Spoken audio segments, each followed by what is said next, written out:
Let me bring you all the details on a huge sting operation against global crime networks. More than 800 suspected criminals have been arrested. Australia and the US have been taking the lead with this, and there have been raids in several countries across the past 2 days. These pictures are from a raid in Australia. The operations there have included more than 4,000 law enforcement officers. Then this is some of the cash seized in New Zealand as the police there made 35 arrests. And then these raids are in the Netherlands.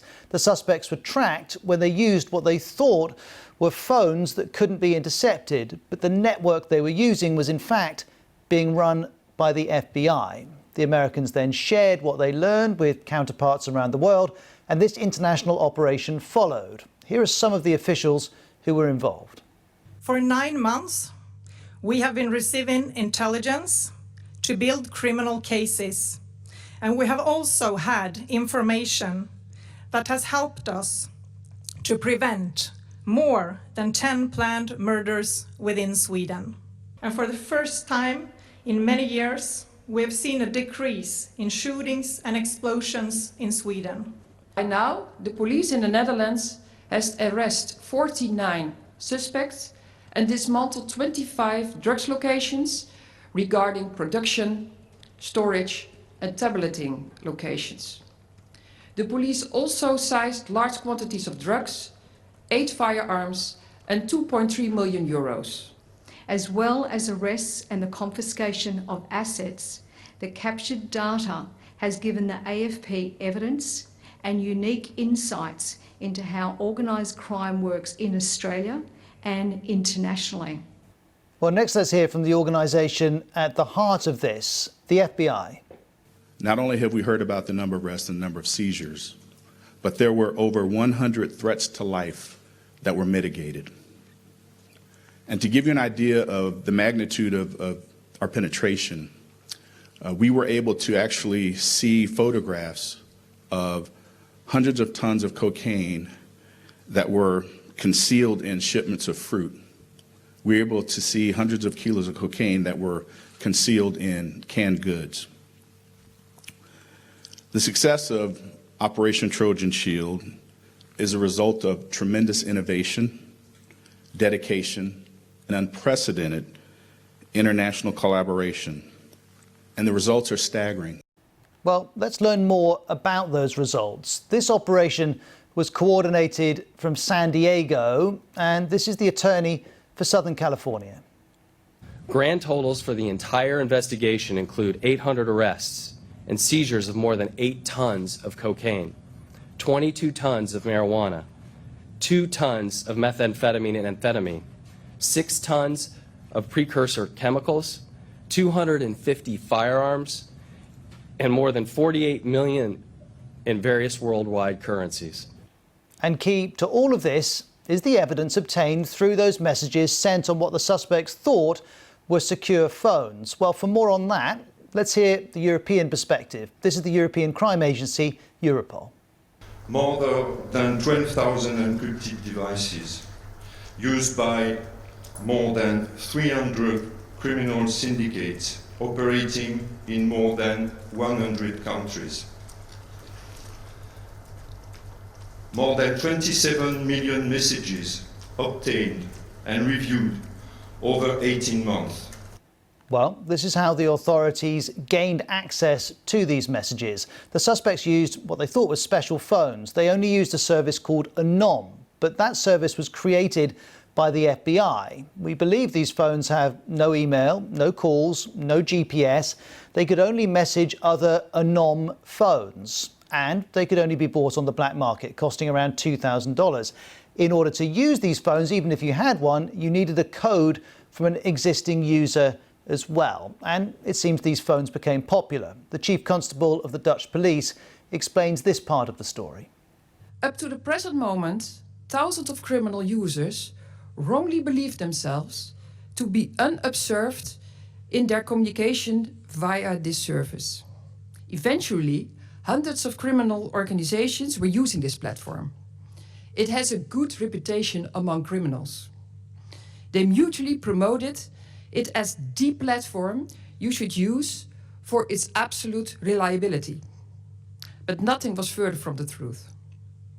On ANOM, criminals communicated in 45 languages about things like trafficking in drugs, arms and explosive, ram raid, ATM gas attacks, armed robberies, and last but not least, contract killings. And all of that was possible after the FBI had decided to target encrypted messaging services. It was confident they were being widely used by organised crime. And so first of all, it dismantled 2 existing services and then began operating its own encrypted device company. Devices with the ANOM chat app were distributed in the criminal world. The devices were initially used by alleged senior crime figures. Others, though, soon followed. Police say the fugitive Australian drug dealer Hakan Ayik was a central figure. He unwittingly recommended the app to criminal associates after being given a handset by undercover officers. Officers were then able to read millions of messages in real time describing murder plots, mass drug import plans and other schemes too. Here's the Australian Federal Police Commissioner on the conversations that they could see. When you get access, and it'll come out in court, you'll see that all they talk about is drugs, violence, hits on each other, innocent people who are going to be murdered, a whole range of things. So there's nothing about, it would be like, I need 1,000 kilos at this price, very brazen.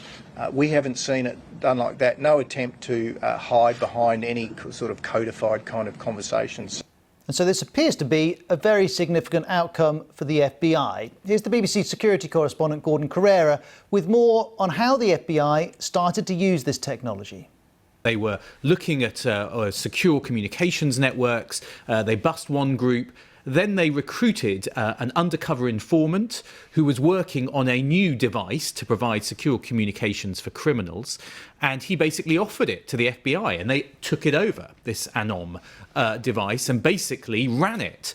And it's also fascinating. The details are that they started small with just about 50 devices, if you like, a test in Australia. And then through word of mouth, through the criminal community, through, if you like, influencers within the underworld, these devices spread in popularity beyond Australia, around the world. As you can imagine, these criminals are saying this is a great way of communicating securely. The authorities won't be able to listen to you, when, of course, that's exactly what they were able to do for an extended period. And so, having set up this technology and having watched all of these conversations, those alleged to have distributed the phones have now been arrested. Let's go back to the attorney representing Southern California. Charging 17 alleged distributors of ANOM. These defendants are charged with violating the Racketeer, Influence, and Corrupt Organizations Act, known as RICO, for their alleged involvement in marketing and selling thousands of ANOM devices specifically to transnational criminal organizations worldwide. The indictment alleges that all defendants knew that the devices they distributed were being used exclusively by criminals to coordinate drug trafficking and money laundering. The defendants personally fielded wipe requests from users when devices fell into the hands of law enforcement. And all of this looks like just being the beginning, because the amount of evidence that's been gathered is huge and further arrests are expected. Here's Europol again. In our digital world, criminals widely use for illicit purpose all digital tools, especially encryption technology, to protect their communication from law enforcement surveillance online and offline.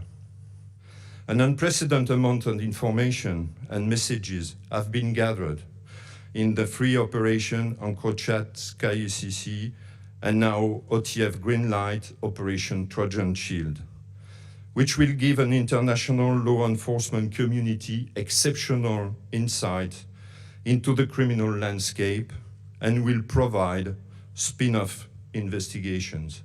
Well, let's bring in the BBC's Neda Tawfik live with us from Washington. Hi, Neda. This looks like quite a coup for the FBI. Yeah, certainly. I mean, here you have the FBI able to exploit the vulnerabilities of these criminal gangs. We saw for years there was this back and forth cat and mouse game where they would try to dismantle an encrypted service that, quite frankly, the gangs really rely on, not just to avoid detection initially, but to also hide their evidence.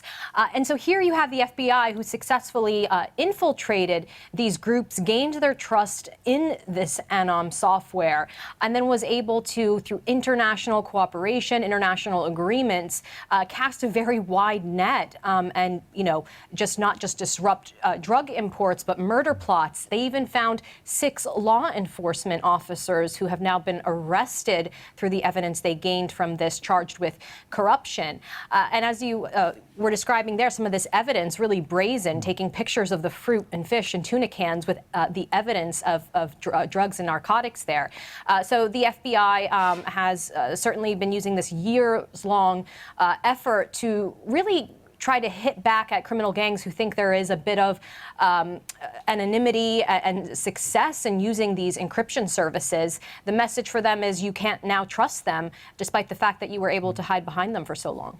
Presumably, though, one of the difficult calculations for the FBI was the moment it carried out these raids and its cover was blown, all of that access that it had via its app was lost.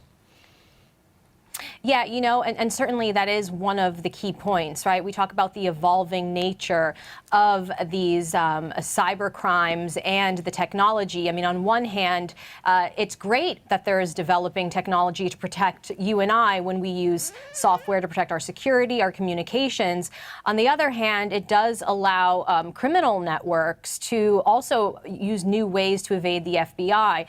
This will certainly give them a heads up in the future about using software questioning whether law enforcement is listening. But certainly it will degrade some of the confidence they have in these networks going forward. I think the key part of this operation was senior crime figures who were recommending this chat network to so many of their associates. And so certainly that will cause question marks, I think, moving forward and degrade their capabilities moving forward. Neda, thank you very much.